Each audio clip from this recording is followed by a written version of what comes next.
ألم نشرح لك صدرك ووضعنا وزرك الذي أنقض ظهرك ورفعنا لك ذكرك وإن من اليسرى إن من اليسرى فإذا فرغت فانصب ولله ربك فارغب بسم الله الرحمن الرحيم ألم نشرح لك صدرك ووضعنا عنك وزرك الذي أنقض ظهرك ورفعنا لك ذكرك وإن من اليسرى إن من اليسرى فإذا فرغت فانصب ولله ربك فارغب بسم الله الرحمن الرحيم ألم نشرح لك صدرك ووضعنا عنك وزرك الذي أنقض ظهرك ورفعنا لك ذكرك فإن من اليسرى إن من اليسرى فإذا فرغت فانصب ولله ربك فارغب بسم الله الرحمن الرحيم ألم نشرح لك صدرك ووضعنا عنك وزرك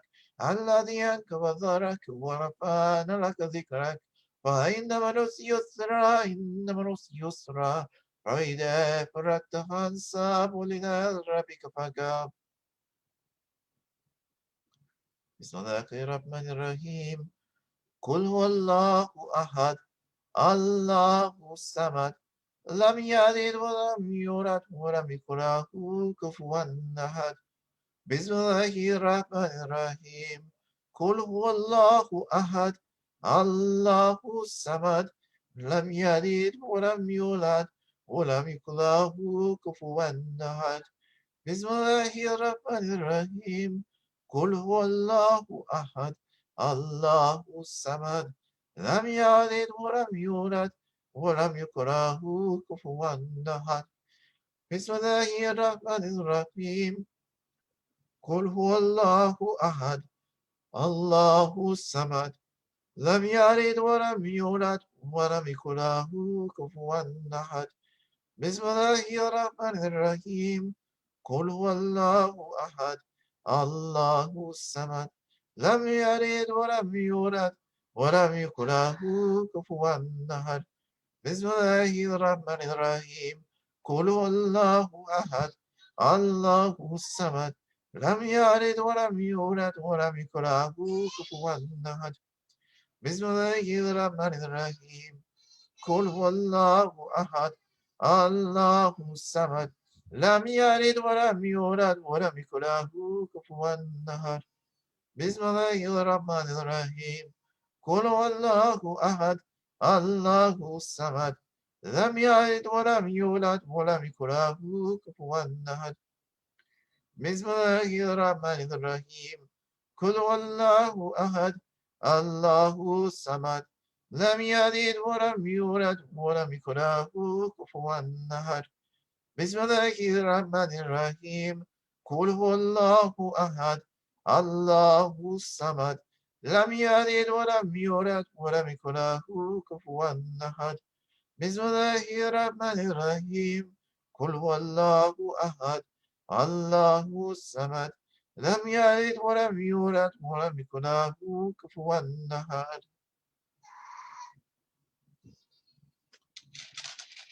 صلوات الشريفة بسم الله الرحمن الرحيم اللهم صل فاتحة الشريفة أعوذ بالله من الشيطان الرجيم بسم الله الرحمن الرحيم الحمد لله رب العالمين الرحمن الرحيم مالك يوم الدين إياك نعبد وإياك نستعين اهدنا الصراط المستقيم صراط الذين أنعمت عليهم غير المغضوب عليهم ولا الضالين آمين بسم الله الرحمن الرحيم الحمد لله رب العالمين الرحمن الرحيم مالك يوم الدين إياك نعبد وإياك نستعين اهدنا الصراط المستقيم صراط الذين أنعمت عليهم غير المغضوب عليهم ولا الضالين آمين بسم الله الرحمن الرحيم الحمد لله رب العالمين الرحمن الرحيم مالك يوم الدين إياك نعبد وإياك نستعين اهدنا الصراط المستقيم صراط الذين أنعمت عليهم غير المغضوب عليهم ولا الضالين آمين بسم الله الرحمن الرحيم